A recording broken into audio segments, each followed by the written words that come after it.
Rabbit, this is Salvation. I present to you right in Fallout 4. We are here. I need to see a doctor eventually. I don't want to go to one now, however. Let me do this entire Cabot thing. I actually could go and take some right away.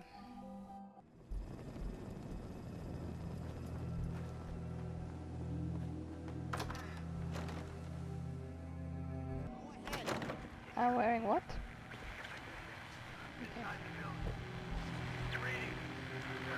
Hey. Not now. Edward! Edward! Oh Edward, my God, it's switch happening. over to the Hartley modulator. Do you copy? Switching now. How's this? Oh, that's done it. Edward, what's going on there? We're under attack. They're inside the building.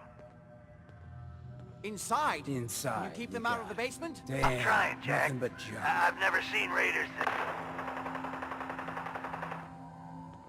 For God's sake, Sammy, the doorway, right there. Sorry. Things are a little busy around here right now. Listen, if they're inside the building, you have to go to the office and shut down the elevator. You can't risk them getting to Lorenzo. Got it. Office. Elevator. You better round up whoever you can and get... Hello? Edward?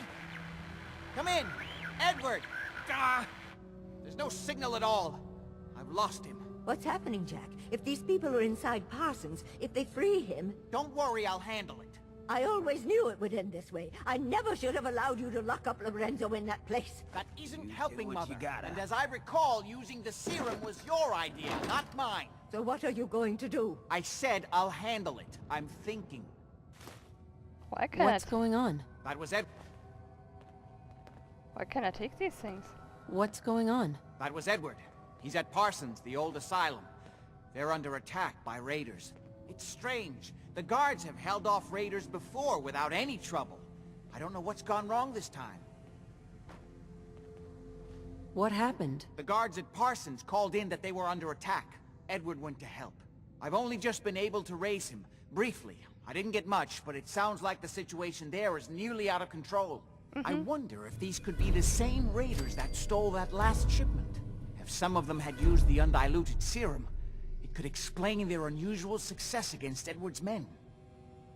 What exactly does this serum do? I suppose it's time you knew. The main benefit of the serum is to halt aging. My family and I are all over 400 years old. But it also confers other side effects, especially in the undiluted form that the raiders stole. It increases strength and resistance to all kinds of physical damage. So at least some of these raiders may be much more dangerous than the ones you're used to dealing with. Where do you get this serum from? My father, Lorenzo Cabot, is confined in Parsons. He became dangerously unstable after handling an artifact he found on an archaeological dig in Arabia. He gained various seemingly paranormal powers, as well as becoming increasingly irrational and violent. In the end, I had no choice but to confine him, for his own safety, as well as ours. Jack, are you sure it's wise telling her all this? In the course of my attempts to cure him, I discovered that the artifact had introduced anomalies into his blood. So the source of his insanity is also the basis of the treatments that have prolonged all our lives. The irony isn't lost on me, but if he were to escape from Parsons, I would lose my father forever. I will not allow that to happen. Not to mention that the artifact has made him paranoid, homicidally violent, and endowed with extraordinary abilities. Exactly what abilities does he have? Enhanced strength, unusual resistance to most kinds of physical damage. Oh, and a kind of local telekinesis, which appears to be projected by the artifact itself. That's why I've built a dampening field into his cell. Which is why we really need to stop these intruders before they turn it off. Hold on, weren't you off looking for Imogene? Did you find her? Yeah, I found her. Hard to believe she didn't want to come home to her loving family. That's truly none of your concern. At least there's one small comfort on this terrible day. You'll be wanting to be paid, of course. Edward usually handles these things. Caps is what you use for currency, isn't that right? Here, I hope that's the right amount. Before we go, I need you to understand something. When we get to Parsons, you need to do exactly what I tell you. Nothing more, nothing less. Is that clear? Got it. Good. Make sure you have whatever you'll need for a serious battle. I'll wait for you outside. Jack, be careful. Okay, And among those things try not to is hurt. health. I will Father go at and see a least as doctor. much as you do. But you know as well as Why I can do, I suddenly it's grab free. everything There from will here? only be one option. Don't let it come to that, please. I'll do my best, Mother. And if Imogene finally comes I mean, home, I'm going God's- to. This is good don't because let her leave no, again. I don't want a bloody dress. What I wanted to check is ammunition. How many? What? Yes. Oh, okay. Maybe I should build a Now, I sniper really rifle do from. have to go.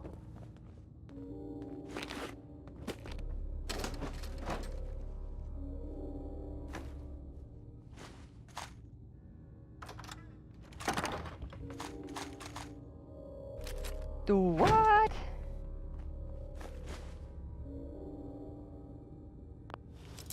Why are these things here? Why can I take them without turning the owner's hostile and Hancock mad at me? Sweet. Not to look a gift horse in the mouth, but ain't it strange? That a fat man? Yeah, why not? Hell, this is insane. I'm going to grab everything that isn't nailed down right now because I'm going back home anyway.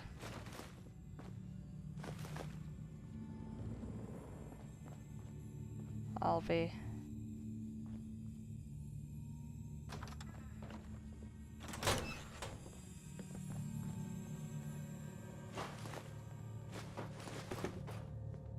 Cozy. Hancock. I think these are aluminium, aren't they?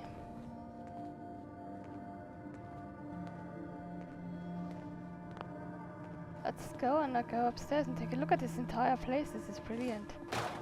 This is so brilliant. Ah, okay, wood is maybe not exactly the most the rarest resource in the world.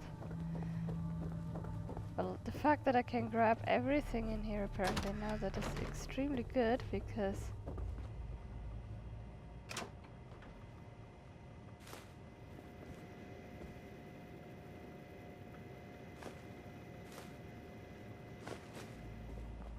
I mean,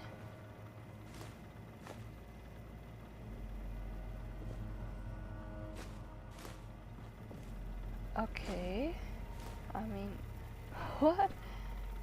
Why can't I even take these things without, never mind.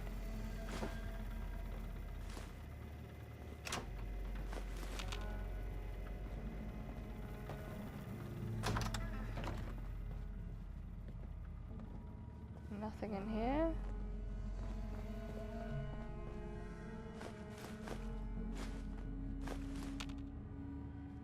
This is insane.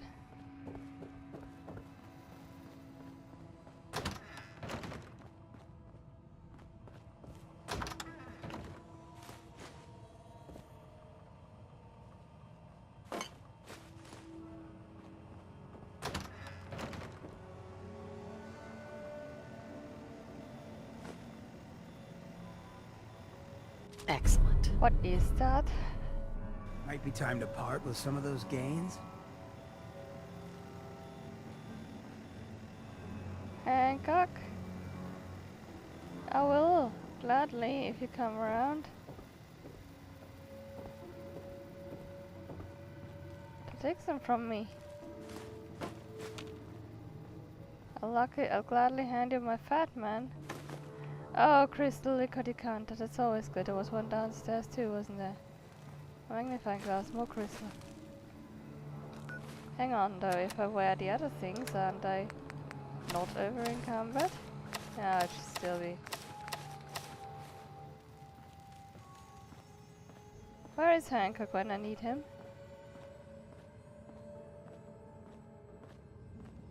You know what? don't need to carry this around now.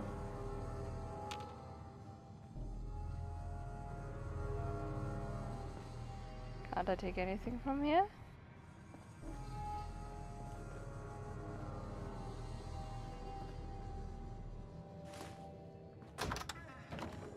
Ooh.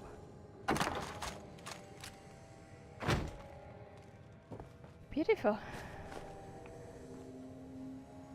Undamaged what? Don't care about that. Can't I really take anything from here? There seems to be some showroom thing, okay. Don't care about the feather duster.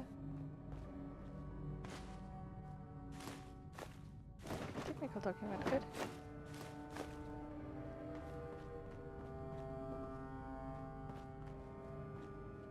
Wandering into places like this is how people end up lab experiments. Trust me. You're right, So Hank. you got a ride of choice? I'm usually a mentat school myself. Makes me feel... Look at this, Thursday, 8th February 1894, off Cape Cod aboard SS Wakeful. I'm finally away. Imogene and Wilhelmina came to see me off, Imogene begging me not to go as usual. Poor girl, she takes these partings hard. Jack wasn't there, of course. He thinks I'm making a laughing stock of the whole family with these expeditions. Has no time for what he calls ancient superstitions. No matter, this time I return with proof that even Jack won't be able to deny. Saturday, 10th February 1894, in the Atlantic aboard SS Wakeful. The weather is fine and the captain promises a quick crossing to Lisbon. The red tape involved in organizing this expedition tried my patience almost to the breaking point, but I'm sure it was better to obtain the necessary permits from the Omani authorities through the State Department. I can only hope that my sheaf of documents already cashed will be enough to placate the local governor when I arrive. Wednesday, 1st of February 1894. On the Western Mediterranean, aboard SS Wakeful. So far so good, uneventful crossing. Metternich was waiting for us in Lisbon with the welcome news that he had perfected his electrical sensing apparatus, which is now safely on board in its crates. If it works as well as he claims, this may save us weeks or even months of excavation work. Monday, 5th of March, 1894, Suez, Egypt. Still waiting to finish hiring our team of diggers. I'm beside myself with impatience to be on my way. We are so close now, but I know from long experience that we will have better luck with an experienced Egyptian team than relying on the locals. Wednesday, 14th of March, 1894, Salalah, Oman. At last. We docked yesterday and have been unloading at this feverish pace. Any more delays and we will be in danger of having to postpone until the summer heat has passed. Friday, 16th of March, 1894, near Wadi Adam, Oman. We are on our way. Nothing more stands in my way but the impenetrable desert and the secrets of the ages. Ha! I welcome those challenges. They seem like child's play after the endless delays and paper-shuffling bureaucrats I have had to overcome to get here. Thursday, 29th of March, 1894, empty quarter, Arabia. We have reached the spot without incident. Some superstitious grumbling from our local guide, which I take to be a good sign. Tomorrow we see if Metternich's apparatus works. If not, we begin digging in the traditional way. Saturday, 30th of March, 1894, empty quarter, Arabia. Metternich's apparatus has been bulky, sand in its delicate workings, no doubt, but he has obtained a favorable reading in a depression to the south. Heat during the day is tremendous. We'll set to work tomorrow and see what we see. Monday, 2nd of April, 1894, empty quarter, Arabia. Nothing yet at the southern depression. Metternich swears that it wasn't a false reading. 2 more days and then I'll have to begin a search grid across the whole site, as disappointing as that will be. Tuesday, 3rd of April, 1894, empty quarter, Arabia. Success! Late this afternoon the digger struck worked stone, apparently the edge of a large circular structure. More trouble from the guide. The wisdom of not hiring the diggers locally now even more apparent, as they pay little attention to him. Friday, 6th April 1894, Ubar, empty quarter, Arabia. I'm now convinced we have found Ubar itself. We have uncovered several fragmentary inscriptions with runes that match the ancient text. We have made excellent progress clearing part of what appears to be a monumental plaza. Wednesday, 18th of April 1894, Ubar, empty quarter, Arabia. All work has stopped. Sandstorm, one of the worst I've ever experienced. We are huddled in our tents in the lee of one of the large outcroppings and must hope to ride it out. The darkness is complete, although it's mid-morning. Friday, 20th April, 1894. Yuba, empty quarter, Arabia.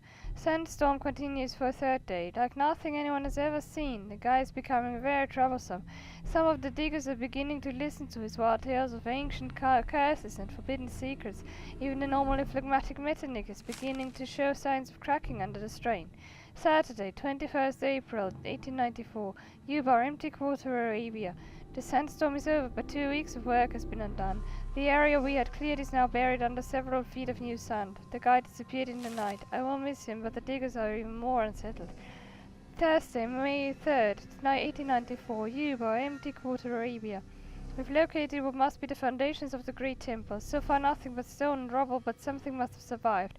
Weather getting worse by the day. Metternich talking again of resuming work in the winter, but I won't hear of it, not when we're this close. Sunday, May 13th, 1894. Yuba, empty quarter, Arabia. I must record everything while it's fresh in my mind, although it's hard to concentrate with the crown right here in front of me.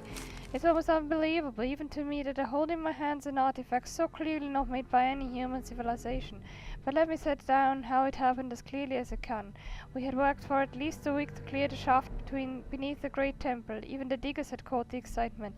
Then we hit solid stone, a cyclopean block, series of blocks as it turned out, obstructing the tunnel, clearly deliberately sealed by the builders.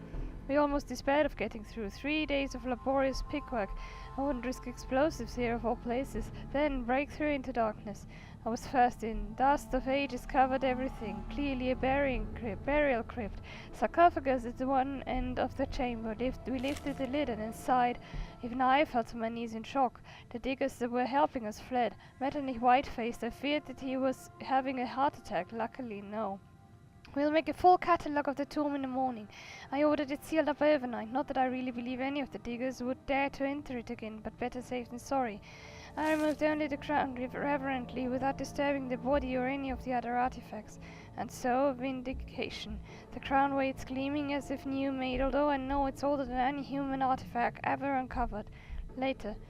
I now know that the city's name was not Yuba, and that this building was not a temple, and what was beneath it was not a crypt. I have so much to learn, and so much to teach Wilhelmina and Jack and Imogen. When we return, we will return together. Monday, May 14th.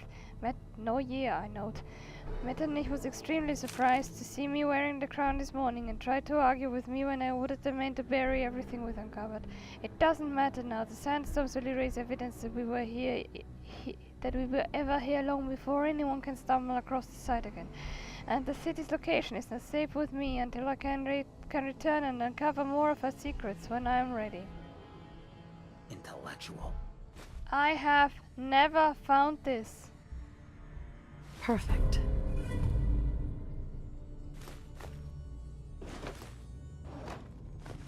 I have never found this in my life before. I've never had this. Where is Hancock? I want to give him stuff that I am carrying and can't carry. What in the world is this? I mean, I'll say army fatigues. I have those.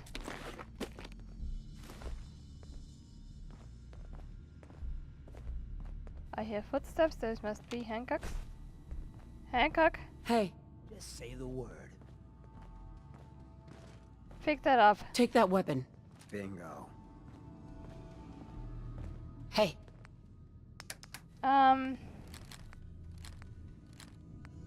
Take that too. And take whatever.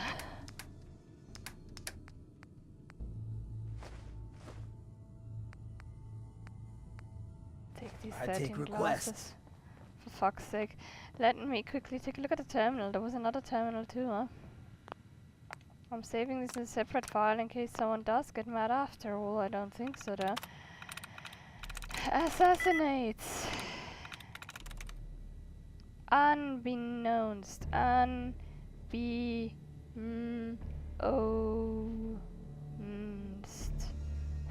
Oh my god, this is terrible. None. No matches. Television.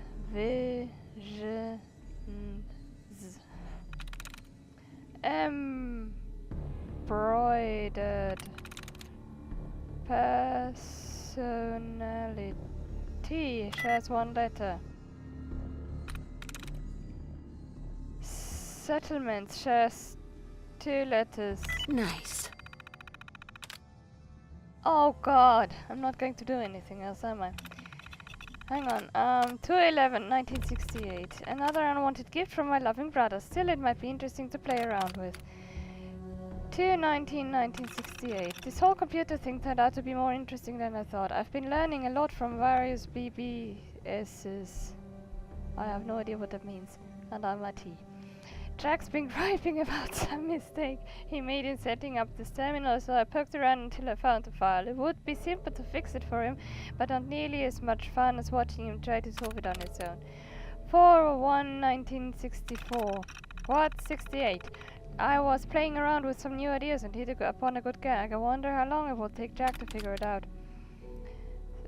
June 18th, 1984. Went to see father again. I just showed up at Parsons and threatened to make a scene until Jack finally agreed to let me go down.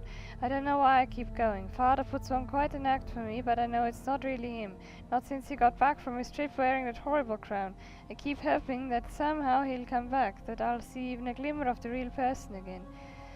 Maybe Jack will eventually succeed. As annoying as he can be, I can't deny that he's very smart. May 3rd, 1994. I went off to serum for a whole month. I thought I could stick with it this time, but when you actually feel yourself getting older by the day and know you can fix it, it's hard to give up youth and beauty voluntarily. I bet most people couldn't do it if they had choice. April 15th, 2075. Apparently the Robco techs don't even know how their own systems work. I mean, it's just a simple bat file in the root directory of the database server, for crying out loud. Hardly the hack of the century or anything. November 9th, 2076. Things are just going from bad to worse. The things Robert tells me, most people don't even know how bad it is. And here we sit, safe in our little Cabot family bubble of privilege. I've tried to talk to Jack about it, but he's in his own world as usual.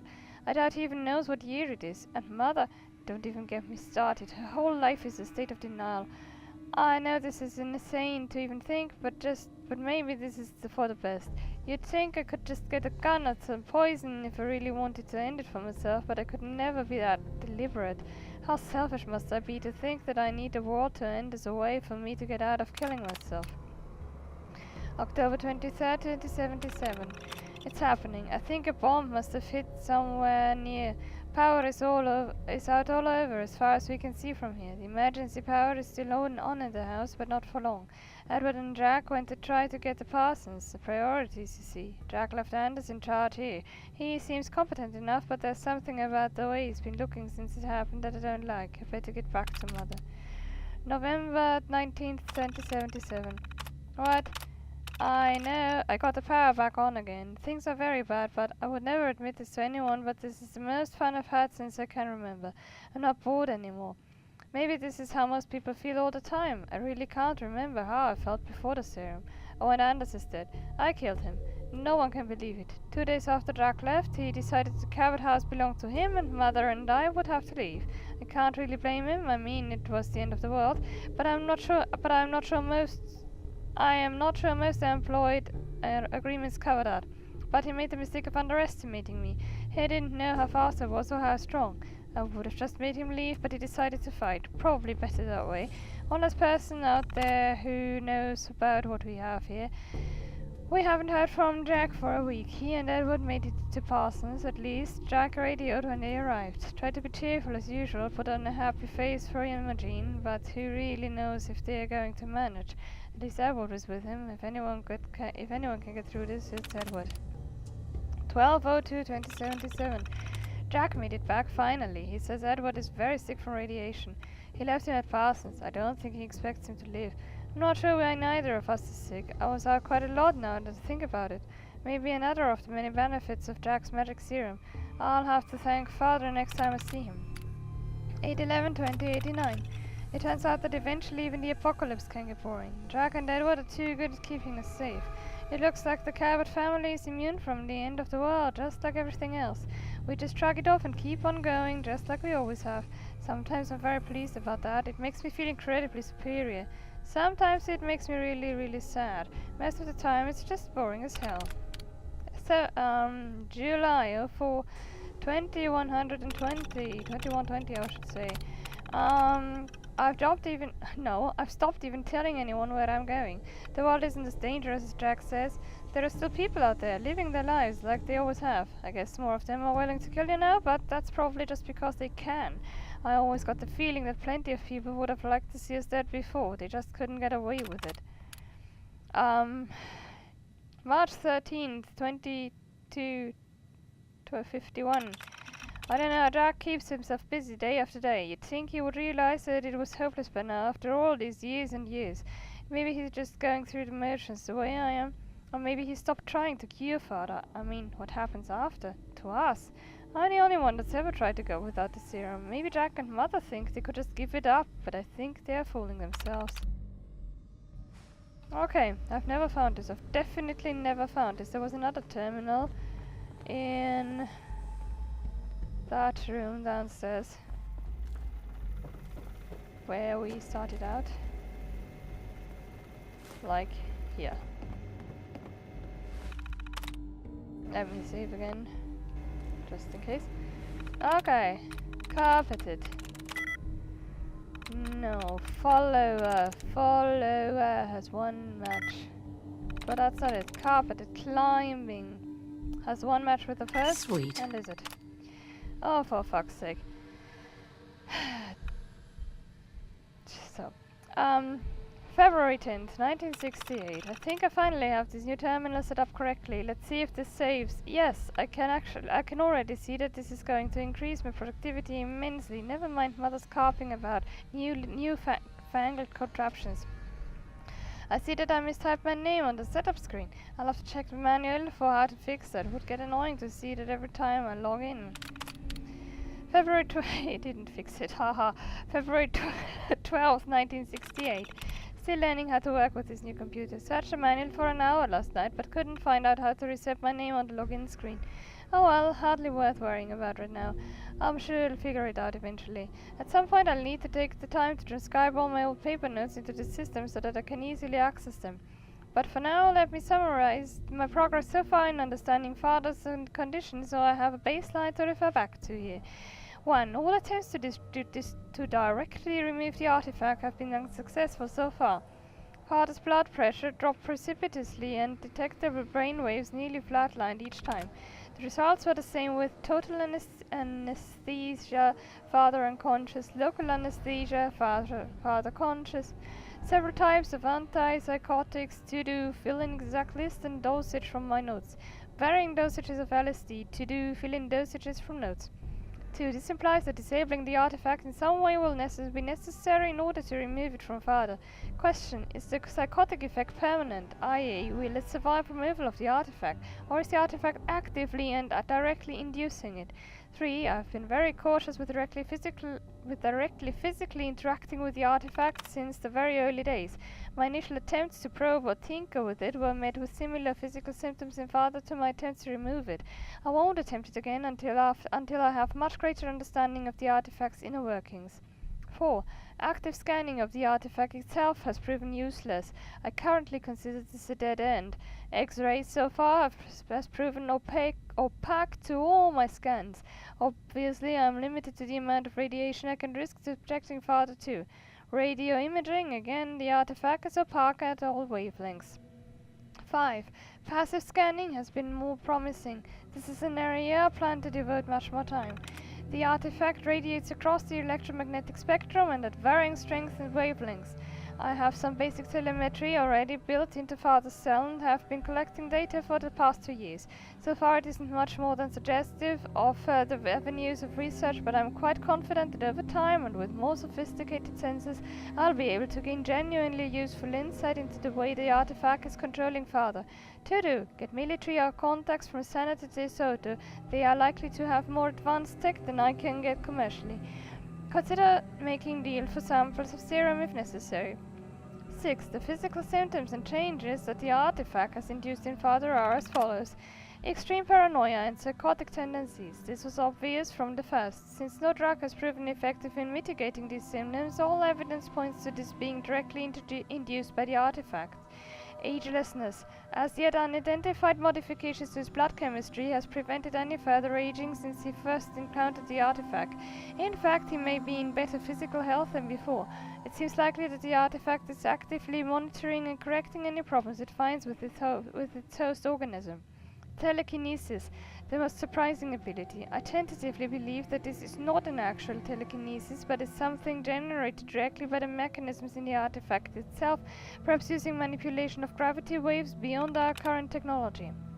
Increased physical strength, perhaps the side effect of the artifact's monitoring and improving of its host. This caused some difficulty earlier on in Father's confinement, before I was fully aware of his abilities, but is now merely something to keep aware of. 7. Father's blood chemistry shows various changes from human norms, as well as traces of currently unidentified substances. I've proven that at least some of the symptoms described above can be communicated to another person through use of blood transfusion. So far, through pure trial and error, I've been able to produce a serum with several of the beneficial qualities and few side effects, but my actual understanding of what the serum is doing is so far very limited. I'll continue to pursue that as much as time allows, but it seems unlikely to be of much use in actually freeing Father from the artifact. 8. X-rays of Father's brain show no physical intrusion of the artifact. His skull remains intact, and I can see no signs that it has even been penetrated his flesh. At this point, I believe that the blood chemistry changes, etc., must be being induced by the artifact indirectly. It is instructing Father's cells on how to manufacture these substances. 9. My most successful intervention to date has been the development of the Abramalian field. Detailed specs and files at Parsons. My earliest crude implementation, 1898, was simply a full spectrum dampening field tuned to the same frequencies given off by the artifact. It did interfere with the artifact's operation, but at great cost to Father's health.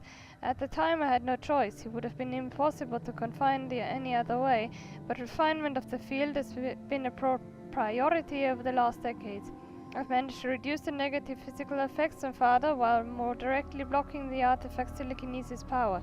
So far, my attempts to broaden the field's interference with other aspects of the artifact have been unsuccessful. They bring on similar physical symptoms to attempting to physically remove the artifact, but this remains the most promising avenue of my research. If I can discover how to interrupt this communication, I believe I will have the key to removing it, or at the very least in mitigating some of the other dangerous symptoms, psychosis, etc. July 23, 1995. Mother and Imogen have left for another European tour while I take care of the latest generational shift. Getting more difficult to make this work in our modern age. Luckily, money still talks. I'll have to find someone reliable to leave in charge at Parsons while I am gone. Perhaps Anderson could be trusted not to meddle. On January 5th, 1996. It's good to be back. John Cabot, long-lost cousin of the Cabots, has returned to claim his inheritance after a freak accident that claimed the lives of Jack and his family. As usual, I have to be careful to respond when people address me as John, and this beard is going to take some getting used to. But such are the burdens of immortality. Anderson proved loyal and uninclined to poke his nose into anything, so that's another hurdle passed. I need to try to get as much done as I can while Mother is away. I find I am much more productive than usual during these transitions. What's September 5? These American dates always confuse me. The older month, day. September 5, 2023. I've been experimenting with some of the new transistors, and it looks possible to make a portable version of the Abramelin, whatever that is, field generator. This would be very useful if we ever had to move Lorenzo to to different facility for any reason. A lot more work is necessary, of course, and testing it on Lorenzo is out of the question.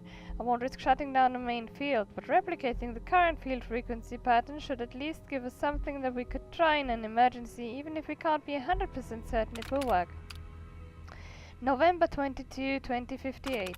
I've just hired a new fellow to help with the family's affairs. Edward Deegan comes highly recommended. It's too easy for me to ignore the passage of time now, but I've just realized how old Daniel is getting. It will be time for him to retire in a few years, and it's past time to start grooming his replacement. This is always such a difficult process that I tend to put it off, especially as Mother can be so difficult with anyone new.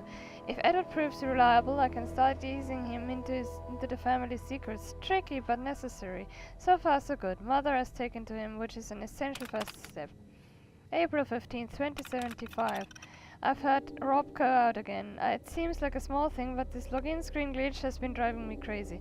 I assumed that it would be fixed with the upgraded terminals. You can be sure I was careful to type my name incorrectly this time. But no, when it booted up the next time, there it was again. This time they completely wiped the entire system and reinstalled from the master holotapes. Unbelievably, the typo was still there. They promised to have some of their sharpest engineers look into the problem, but I'm not sure they were being completely serious. If I don't hear from them within a couple of weeks, I'll make a few calls. October 28, 2076. Apparently the political situation has become very dangerous. I don't pay much attention to current events, but Imogene's latest beau is a high muckety-muck in some government agency and has been telling her alarming stories about how close things have gotten to a full-scale nuclear war. I wonder if we are following in the footsteps of the ancients who created the artifact. If so, who might our successors be thousands of years from now? Will a cockroach civilization eventually rise to wonder at the artifacts we left behind? December 1st, 2077. It really happened. I don't think I've quite come to terms with what it means for the long run. It's been one crisis after another. We certainly aren't out of the woods yet, but the simple fact that I can write this again means we are better off than most people. I don't have time to write down everything that's happened. Fortunately, Boston was better at a direct hit. My first concern was Parsons, of course. We had to maintain power at all costs. We've always had backup generators, more than usual even for a medical facility, but these were intended for short-term outages, not as a permanent power supply. Then there was the question of security. Edward proved himself amazingly resourceful. He already had plans in place for just such an emergency. Thank God he paid more attention to the news than I did. Still, there's no real planning for the end of civilization. He and I have been at Parsons for almost a month, trying to keep things from completely falling apart. Edward has been out more than he should, but I'm afraid he's taken a heavy dose of radiation. But there was really no choice. I'll do what I can for him. I don't know how I could replace him now. Imogen has stepped up amazingly. I had no idea she had it in her. The man we left in charge, he proved unreliable. Apparently cracked under pressure and tried to evict Imogen and Mother at gunpoint. He didn't reckon on Imogen, and neither did I. She took charge and somehow kept things secure here in spite of everything. I'll have to see what Edward can do about a more permanent solution for power and security for Cabot House, but for the moment things look much better than they might. I expect even our resources will be tested to the limit over the coming years, but in some ways I am glad of the challenge. One thing's for sure, the end of the world isn't boring. June 2028. 2080. I think I can finally say that things are looking up. Edward has recruited a more or less reliable security force to protect Parsons. The power situation is stabilized. Edward assures me we now have spare parts stockpiled to last at least 50 years. Moving between here and Parsons is still the biggest problem. There is no sign of any return of law and order. Just the opposite, in fact. But Edward has proven skilled in dealing with the various groups of thugs that have sprung up. Speaking of Edward, his radiation sickness had developed in a most fortunate way. For a time I thought he was surely going to die, but then his condition stabilized. He now seems actually immune to further radiation. Apparently this is not unknown in the other survivors, although Edward tells me that a strong prejudice has developed against these people. Hard to understand as they seem uniquely qualified to survive in this new world. One benefit of the end of civilization that I hadn't anticipated: there's no need now for us to have to die periodically. I can go back to being Jack Cabot again for the foreseeable future. No more neighbors to poke their noses into our business. May 7, 2115. I've lately immersed myself in Lorenzo's work like never before. I wish now I had made more effort, when it was still possible, to try to locate the site of so-called Yuba. After my initial failed attempt to find the site, I dismissed it as both hopeless and useless. Better to focus my energy on the immediate problems. But now, After going over Lorenzo's papers more thoroughly, I believe there are enough clues to the general location that a large-scale search using aircraft might have been feasible. Something that wasn't possible in my first attempt, of course. Maybe I could have found some other artifacts that I could have studied more directly, even if they were for completely different purposes. It would be invaluable in understanding how the ancient technology functioned. I've also come to realize how brilliant Lorenzo actually was. I was far too quick to dismiss his theories. Ah, the arrogance of youth. I'm now convinced that his essential premise is correct. The artifact he found was not made by humans. All the evidence was there, but Lorenzo was the only one who put it all together and actually understood what it meant. A staggering thing to think of. If only he had been capable of dealing with fools a bit more diplomatically, he might have gained more general acceptance of his theories and not been driven to such secrecy in his final expeditions. So a guy finds an ancient artifact and turns mad with it. Somehow, this reminds me of something. I'm going to check quickly in Thingy's room here if there's a terminal 2.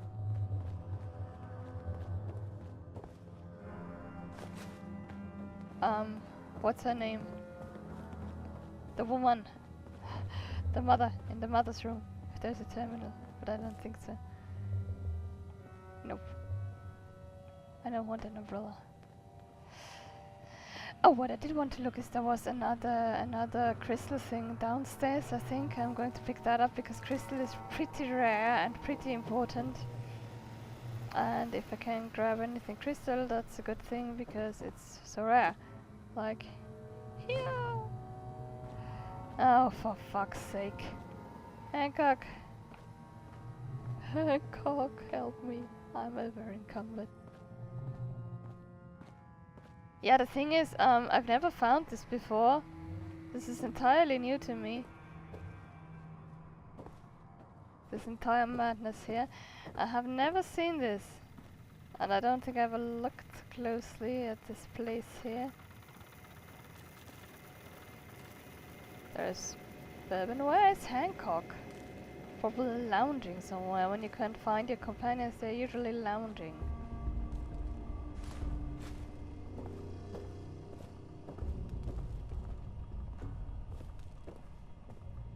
Wherever he seems to think it's a good idea. I hear him walking around.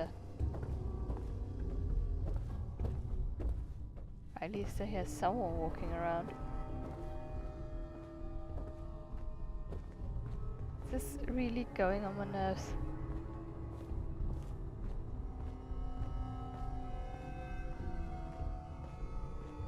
I mean, yeah, I didn't have to do all the stealing, but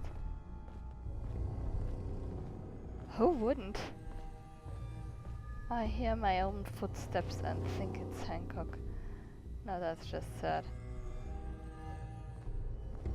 Here he is. Hey, over here. Come right here. You're not going anywhere else. Hey. Sure. Take... whatever. Sure. Yes, what I will do next is I will go home and drop everything off because I'm carrying a shitload of things. I will...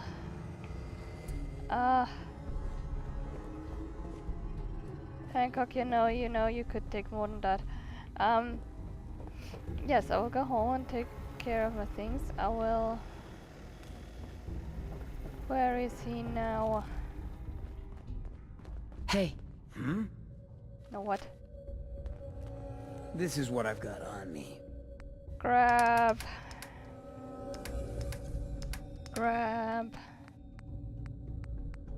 That.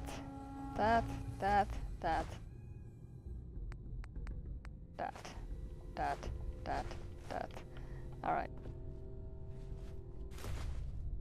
And yeah, let me see if there's more crystal.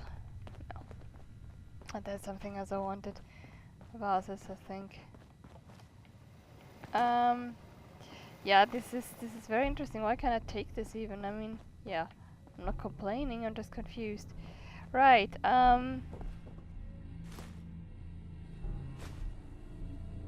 this is very interesting. Okay. That's seen some fun in its day. Yeah.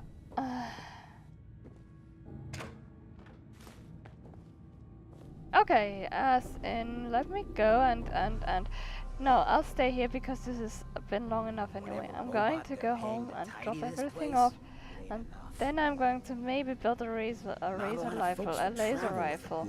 This was Savasia and Red in Fallout 4. Wo weiter?